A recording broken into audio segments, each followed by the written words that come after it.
Abasuubuzi mu kibuga Kampala n'ebitundu ebiriraanyeewo bassizza kimunga nkuyege nti bonna baggala amaduuka gaabwe olunaku lw'enkya kibasobozesa okweyiwa mu bungi ku kisaawe Kololo okulombojjera omukulembeze w'eggwanga Yoweri Museveni nti buhabulwa ebizibu bye bayitamu nga bakola emirimu gyabwe omuli n'emisolo egikaalaamye. Omwezi ogwedde abasuubuzi mu kibuga Kampala n'ebitundu by'eggwanga ebirala beesuula mu jjulume ne beediima baggala amaduuka gaabwe okumala ennaku 5 ng'entabo eva ku nkola y'ekitongole ekiwooza ky'omusolo eyaleetebwa eyitibwa IFRIZ eyitwamu okusolooza omusolo nga balumiriza nti enkola eno yali egendereddwamu kubanyigiriza. Oluvannyuma lw'akeediimo kano akamala akabanga Pulezidenti Yoweri Museveni yasinkana abasuubuzi abo mu maka g'obwa Pulezidenti Entebbe ne bamulombojjera ennaku gye bayitamu okukola emirimu gyabwe bw'atyo n'asalawo okusisinkana abasuubuzi bonna ku nsonga y'emisolo mu kisaawe Kololo ng'ennaku z'omwezi 7 lwe lunaku lw'enkya. Ssentebe w'ekibiina ekitaba abasuubuzi ekya Kasiita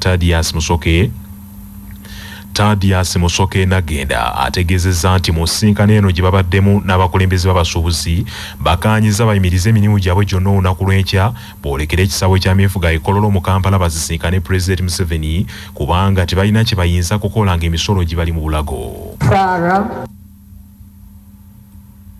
Abangi basinze bwe tugenze mu kalulu okusalawo nti olunaku lw'enkya abantu baggalewo amaduuka bonna beeyiwe Kololo. Kubanga nti amaduuka gabeera maggule kiyinza okuleetera abantu obutawera bulungi ate nga twagalira ddala abantu abawera okulaga ddala Pulezidenti abasuubuzi bangi balina ettaffaali lye bakola ku byenfuna by'eggwanga lino nga kitusaba gavumenti kwe kuteekangawo amateeka agasobozesa omusuubuzi ono okulaakulana. Paalamenti eyimirizza okukubaganya ebirowoozo ku nnongosereza mu tteeka ly'omusolo erya ogwa excise duty. Gavumenti mwebadde yagala okuyita okwongera omusolo ku mafuta ag'ettaala aga diesel, peteroli wamu ne seminti, omwenge, ba agenti ba bbanka n'amazzi ag'okunywa ga mineral water. Akakiiko ka Paalamenti akalondoola ebyensimbi n'okuteekerateekera eggwanga kanjudde alipoota 2 ezikontana ezinnyonnyola bye bajje mu kwekenneenya ennongosereza ezo. Alipoota y'ababaka abangi ewagidde omusolo ku mafuta ag'ebidduka okuli peteroli ne diesel nga peteroli bamutaddeko omusolo omulala gwa nnusu 100 okuva ku musolo oguliwo kati gwa nnusu 1,350 okudda ku nnusu 1,450 ku buli liita. Ate omusolo ogwa mafuta aga diesel gavumenti akakiiko kano kasembye bongereko omusolo gwa nnusu 100 ku buli liita olwo liita eve ku musolo ogwa nnusu 1,150 gubaddewo okutuuka ku nnusu 1,250 songa omusolo gw'akasawo ka seminti wongerweko nnusu 5. Akakiiko kano era kasembye omusolo gwa butundutundu 5 ku buli 100 ku buli muwendo gwa ssente eziggyibwa ku nkola ya agent banking nga bwe kiri ku nkola ya mobile money n'omusolo gwa nnusu 75 ku buli kacupa k'amazzi aga mineral water. Akakiiko mu alipoota yake y'abaka abangi wabula kaganya omusolo gwa nnusu 3 gavumenti gwebadde yagala okwongera ku buli liita y'amafuta g'ettaala aga kerosene. Gavumenti ebadde yagala omusolo guno gulinnye okuva ku nnusu 2 gutuuke ku nnusu 5 buli liita. Amos Kankunda, ssentebe w'akakiiko kano, yasomya alipoota ey'ababaka abangi. To introduce a fixed rate of $75 per litre of mineral water, bottled water and other water purposely for drinking, in addition to the ad valorem rate of 10%. The committee observed that the mineral water industry has grown. That this proposal for a fixed rate is to level the ground between the compliant and non-compliant producers of mineral water by wabula alipoota y'ababaka abatono esomeddwa omubaka wa munisipaali y'Ekirabulayi Ssemujjunganda ewakanyiza omusolo ku mafuta, seminti, mineral water ne agent banking nga agamba nti singa guyisibwa embeera y'abannansi yakwongera okukaluba. Bulayimu Ssemujjunganda abulidde Paalamenti nti gavumenti omusolo gw'ebiniga bannansi ku mafuta, seminti n'ebirala mu kiseera kino mungi era tegwetaagisa n'okwongerako tegwetaagisiza ddala. There is a general feeling of overtaxation with very little to show for it in terms of social services. There is a general cry that leaders are swimming in luxury at the expense of taxpayers. This needs to be addressed before any new tax measure is proposed. We need to restore confidence. Stability is a key principle in taxation. Taxes should be introduced at least every 5 years like it is with this government. If the country is still crying with implementation of existing taxes, is your answer to impose new ones? Why don't we first deal with leakage, corruption, and use the savings to finance the budget? Mu mbeera eno Sipiika Anita Monga asazeewo Paalamenti egireyimiriza okubaganya ebirowoozo ku musolo ogwo wadde nga tawadde ensonga nnambulukufu ku kivuddeko ekyo. Paalamenti mu mbeera y'emu egaanye ennongosereza gavumenti gyali eyanjudde mu tteeka ly'omusolo gwa income tax mwe yali eyagalira ettaka eritundibwa mu bibuga munisipaali lisolozebweko omusolo gwa bitundu 5 ku buli 100 okusinziira ku nsimbi ezivudde mu kulitunda. Paalamenti bw'eti egendeddewo mu luwummula olutali lugere. Eyali omufuzi wa Amerika Donald Trump yandisibira mu kabulamuliro. Omulamuzi amulaalise nti akalembereza ke bamuwadde kamala bw'atakomya kwogera ku nsonga eziri mu kkooti bagenda kumusiba.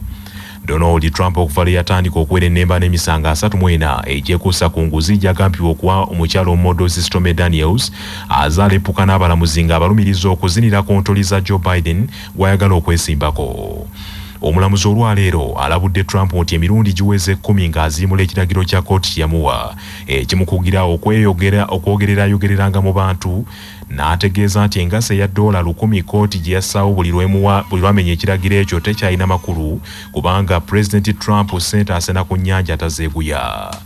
Kaakano omulamuzi alabudde Trump nti kaanaddamu okumuwulira ng'atokomoka omugambo ng'enjogera bweri teri kulonzalonza agenda kusibira mu kkomera. Agavudde mu kunoonyereza wano ku Kyabasa Famma gakutuusibwako SR Afro Chicks abakuleetedde akalungo akatabulwa mu mmere y'enkoko ez'amagi n'ez'ennyama olw'amagobane geeyongera akayitibwa Doctors Brand nga bali wamu ne Kyaddondo Technical Institute e Busaabala abakuwa obukugu mu bya engineering, technology ne business ku ddala lya certificate ne diploma n'obeera wa njawulo mu katale k'ebyemirimu. Mu mawulire ag'empuna abatamiivu mu Amerika ku luno bayiiyizaayo akapya. Ekirooto kyabwe ekyokulaba ku nsega nga nnamu kituukiridde baziteze omwenge ne zitamiira. Mu ssaza Connecticut eri Amerika ekyalo kikuŋŋaanya okulaba ku binyonyi ebiyitibwa ensega ebyalidde ku nnyama gye bamamiriddeko walagi.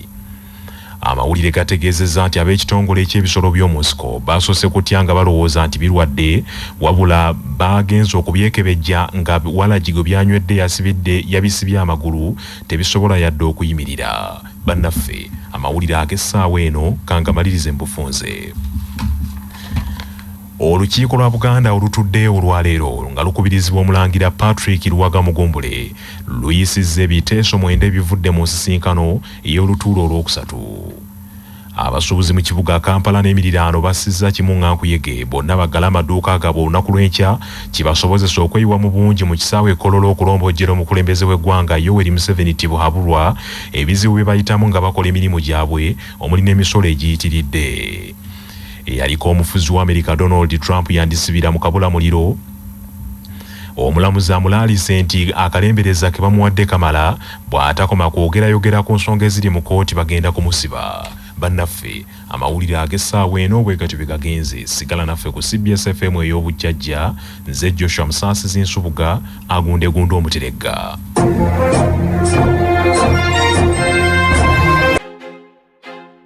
I feel like I'm losing my mind. Is everybody in the world blind? Please, Lord, give me a sign, a sign. I feel like I'm losing my mind. Is everybody in the world blind? Please, Lord, give me a sign, a sign. I wanna be the greatest. Everybody on the fake shit. I look around and feel like everybody is the fakest. I make this every day and I'm impatient, hoping one day I blow up from the basement. Statement, the top is so vacant. I don't hear shit that I think is amazing. Waiting for my day when I'm playing sold out shows for 1,000 faces. Hey, give me that crown, get in my way and to be put down. It ain't your place, all this my town. If I want that shit, then I'll get it right now. I'm losing it, the noose it fits. I'm losing shit, a stupid myth. You choose to live or choose to dip. You choose to fight or lose your grip and lose a gift. I feel like I'm losing my mind. Is everybody in the world blind? Please, Lord, give me a sign, a sign. I feel like I'm losing my mind. Is everybody in the world blind? Please, Lord, give me a sign, a sign. Yeah. There's no mercy in this world, just hunger-thirsty persons in different versions. Each new update, that shit worsens. Why? Pull back the curtain and you'll see the different vermin. We all have different burdens that all seem to cause disturbance. Yo, so do me a favor, don't treat me like a neighbor. Don't need the different flavors of your problems just to savor. I've got my own issues, I need a comb to get through. Don't need to groan with you, just go get your own tissue. I feel like I'm losing my mind. Is everybody in the world blind? Please, Lord, give me a sign, a sign. I feel like I'm losing my mind.